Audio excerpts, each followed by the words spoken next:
This is a emergency alert broadcast by the White House.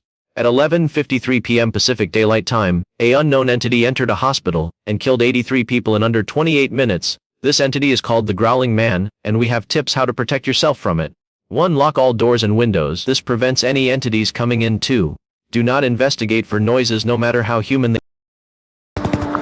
What the fuck?